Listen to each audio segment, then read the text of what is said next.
دو عالم ہیں، ایک عالم دنیا ہے اور ایک عالم آخرت ہے۔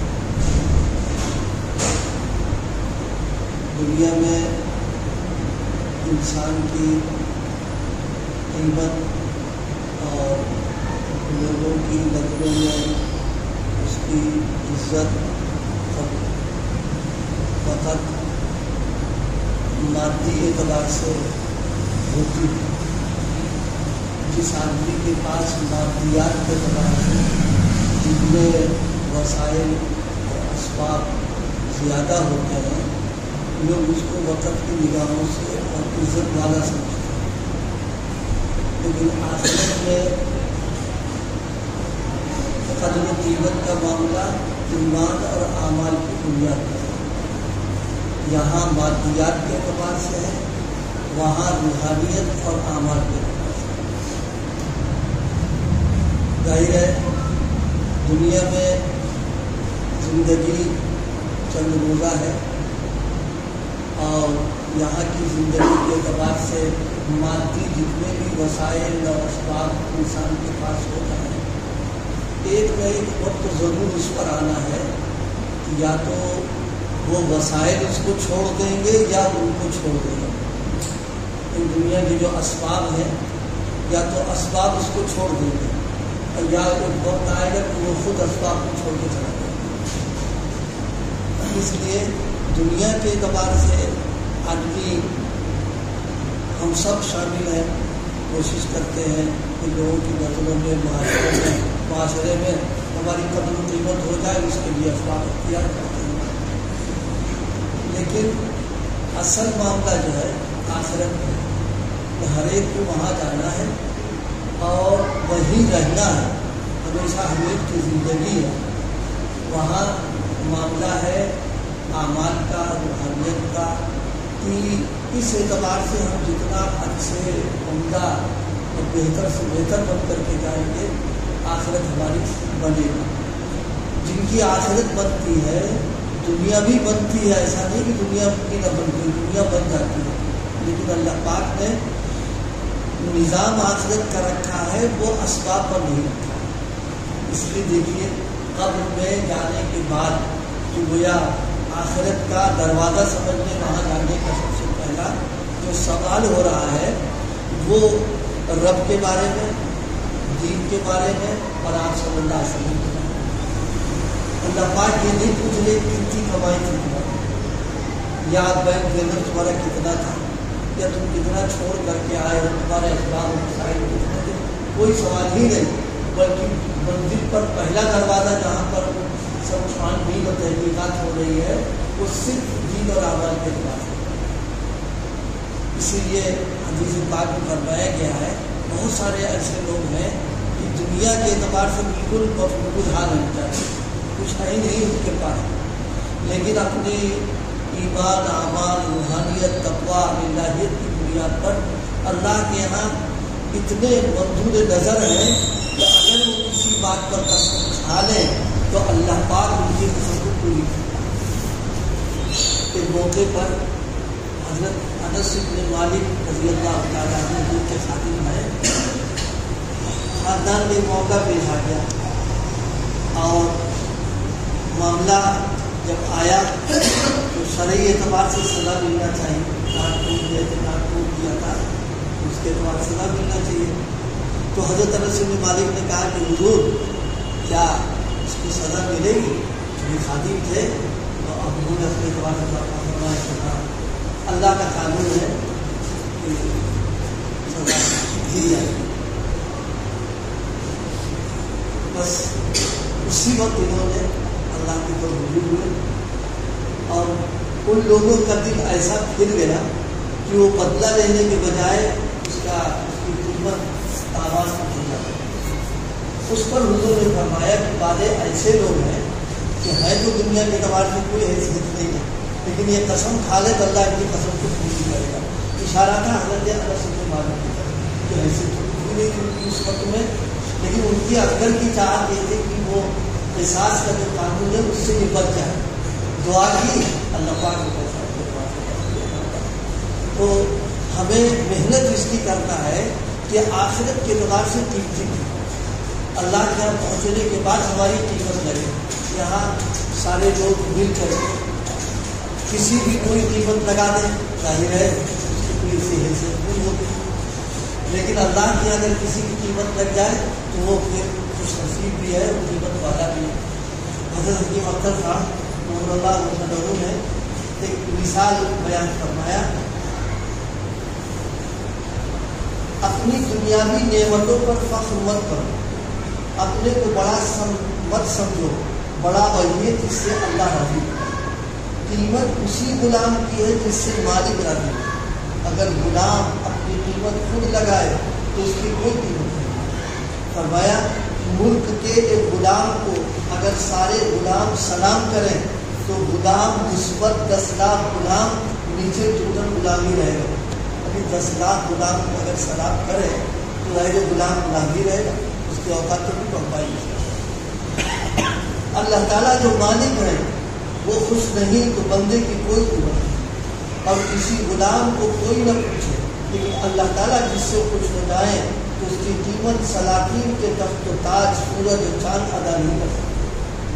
آپ صلی اللہ علیہ وسلم تشریف فرما تھے, ایک صاحب گزرے تو کمزور حالت تھا, یعنی دنیا کے اعتبار سے کمزور تھے. تو آپ نے پوچھا بتاؤ ان کے بارے میں کیا کیا؟ تب لوگوں نے دنیاوی اعتبار سے بتایا کہ یہ ایسے ہیں کہ کوئی ان کا احترام عزت ان کے ساتھ معاملہ نہیں, اور کہیں رشتہ دے تو رشتہ نہیں کوئی دے گا, کوئی معاملہ کرے تو کوئی معاملہ تیار نہیں. آپ خاموش ہو گئے, کچھ چلتے چلے گئے. پھر دوسرا گزرا, وہ خوشحال بھی تھے, خوشحال ان کے بارے میں کیا خیال, تو یہ لوگوں کی نظروں میں کوئی عزت ہے, احترام ہے, کہیں رشتہ دے تو رشتہ بھی قبول ہو جائے گا, کوئی معاملہ کرے تو معاملہ بھی ہو جائے گا. تو آپ صلی اللہ علیہ وسلم نے فرمایا اس دوسرے شخص کی طرف اشارہ کر کے کہ اس شخص کی جیسے شخص سے پوری دنیا بھر جائے, فرمائے پھر بھی وہ اچھا ہے جو ابھی گیا, جس کے بارے میں کہہ رہے تھے کہ رشتہ دے تو کوئی قبول نہ کرے, سلام کرے تو کوئی جواب نہ دے. بات کیا تھی؟ بات یہ تھی کہ اس کا دین, اس کا اعمال, تقویٰ, ایمان, تعلیم معاملہ بڑھا ہوا تھا. اس لیے آپ نے بیان فرمایا اللہ کی نظروں میں یہ قیمتی ہے اور یہ قیمتی ہے اس کے بعد سے. اس لیے بھائی اس سے جو بات ارد کرنے کی تھی, جیسے ملازمین اور ماتحتین اور نوکر ہر ایک خواہش کرتا ہے اس بات کی کہ مالک کی نظروں میں ہم ہماری وقت ہو جائے تو پسند کریں. کوئی نوکر اور کوئی ملازم یہ نہیں چاہتا کہ مالک تو ناراض رہے اور جتنے نوکر ہیں ان میں ہم لیڈر بن جائے, اس سے ہم نہیں بن جائے, اور اس کی خواہش ہوتی, بلکہ اس کے اندر سے چاہت کہ اگر یہ سارے لوگ مجھے سلامی کرنے لگے, میرا مالک بن جا رہا ہے تو میرے کو کوئی نہ تنخواہ بڑھے گی اور نہ میری اوقات بڑھے گی. میری اوقات تو جب بڑھے گی جب مالک کی نظروں میں ہم اچھے ہو جائیں گے. ہم کو بھی یہی سوچنا چاہیے بار بار کہ ایک وقت آنے والا ہے اللہ کے حضور ہماری حاضری ہے, اور وہاں معلوم ہوگا کہ ہم اس کی نظروں میں کیسے ہیں. یہاں دنیا کے لوگ تعریف کرتے کہ آپ ایسے ہیں ویسے ہیں, آپ کے اندر یہ خوبی ہے, آپ یہ ہے, ساری دنیا اس کو سلام کر رہی ہو, لیکن ان کے یہاں اگر ہم کچھ نہیں تو سلام کر لیں ہم لوگ کرتے ہیں. ہم کو یہ سوچنا چاہیے کہ ہم ایسی زندگی گزار کر کے جائیں کہ جب اس کے حضور ہماری پیشی ہو تو پیشی ہونے کے بعد خوش ہو جائے, راضی ہو جائے, اور فرمائے جاؤ جنت میں چلے جاؤ. اللہ ہم کو ان لوگوں میں شامل کر دے کہ جن کے بارے میں قرآن مجید نے بیان فرمایا کہ جب خاص بندے جب جاتے ہیں ارجعوا کی قرافیت مرضیہ مقبولی فی عبادی, میرے خاص بندوں میں شامل ہو جاؤ اور میں بھی تم سے خوش ہوں, تم ہم سے خوش ہو, جنت میں جاؤ. لیکن ظاہر ہے یہ قیمت جو ہے یہاں محنت کرنے کے بعد ملی. اللہ کی نظروں میں قیمت مادیات کے اعتبار سے نہیں ہے, اللہ کی یہاں قیمت اعمال کے اعتبار سے, روحانیت کے اعتبار سے, دین کے اعتبار سے. ہاں وہ لوگ جنہوں نے مادیات کو حاصل کیا خالص ان کی رضا کے لیے اور قانون شریعت کو سامنے رکھ کر کے وہ بھی اس کے اندر داخل ہے. بات یہ ہے کہ ہمارے اعتبار سے قیمتی آدمی وہ ہوتا ہے جو مادی اعتبار سے زیادہ ہوتا ہے، اور جو مادی اعتبار سے کمزور ہوتا ہے چاہے عمل میں کتنا اچھا ہو، اگر وہ آ جائے تو نہ اس کو مجلس سے بٹھانے کو تیار، نہ اس کے ساتھ احترام و اکرام کا معاملہ تیار کرے، اور دعوت میں آ جائے تو اس کو پوچھتے بھی نہیں. لیکن اس کے بالمقابل کوئی ایسا آدمی آ جائے جو مالدار ہو، دنیا کے اعتبار سے مادی بڑا، سارے محفل والے کھڑے ہو لیں آئیے آئیے تشریف لائیے، ان کے لیے کرسی بھی خالی کر کے دی جا رہی اور ان کا اکرام احترام بھی ہو رہا. تو ظاہر ہے اس اکرام احترام سے اگر وہ غلط فہمی میں مبتلا ہو جائے کہ ہم کچھ ہیں تو ماں بھی ہوگی، اس لیے کہ اپنے ہی جیسے آدمی قدر کر رہے اس سے کیا ہوگا. اصل تو معاملہ ان کا وہاں پر ہے کہ اگر وہ خوش ہو جائیں گے تب بات کریں گے. علامہ سید سلیمان ندوی رحمۃ اللہ علیہ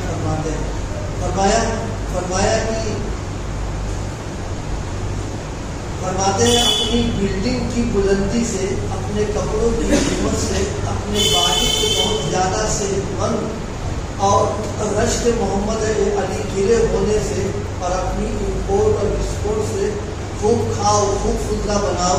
فرمایا کچھ نہیں. فرمایا کہ شعر پڑھا، کیا پیارا شعر ہے، ہم ایسے رہے یا کہ ویسے رہے. تو دنیا میں ایسے جیسے بھی رہے ہوں، وہاں دیکھنا ہے کہ کیسے رہے.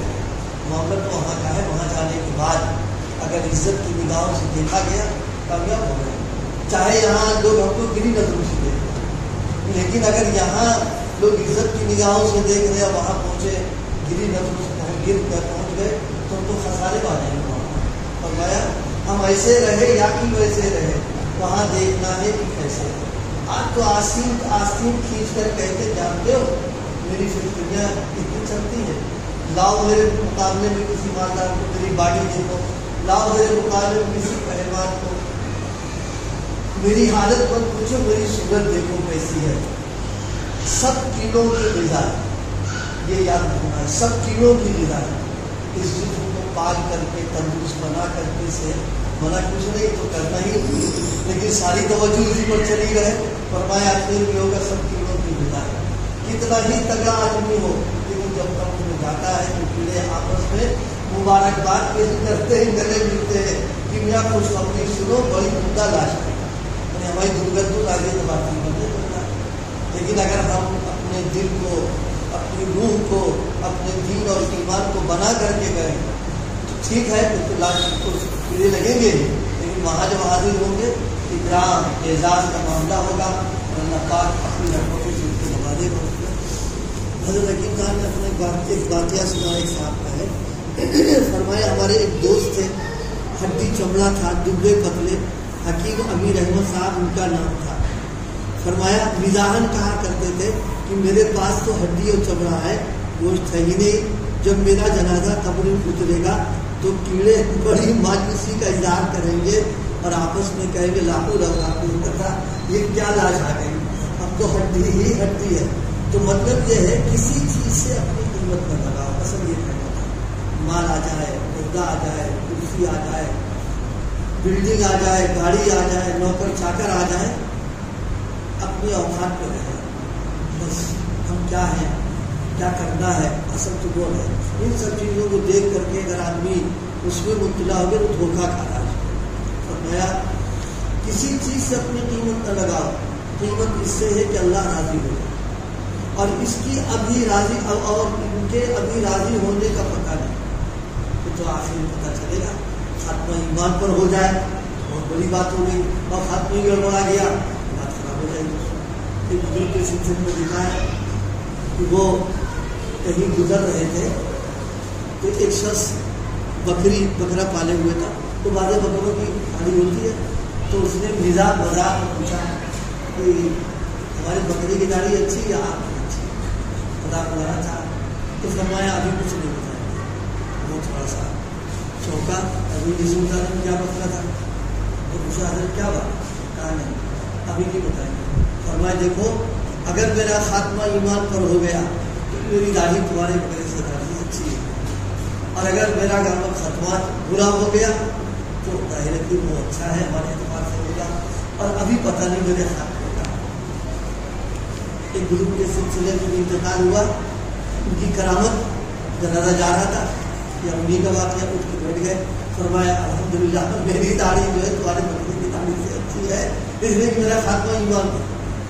تو اصل چیز بھائی اللہ ہم سب کو فکر نصیب فرما دے، یہ وقتی اور عارضی زندگی کے لیے مسیح کی طرح ہم لوگ لگے ہوئے ہیں بالکل، کہ ہماری ہر ضرورت عیش آرام راحت کے ساتھ، لیکن وہاں کا جو معاملہ ہے اتنی غفلت ہے کہ ہم کو 24 گھنٹے میں شاید کبھی یاد پتا ہو ہمارا وقت قریب ہو رہا، کچھ وہاں بھی ہوتے ہیں۔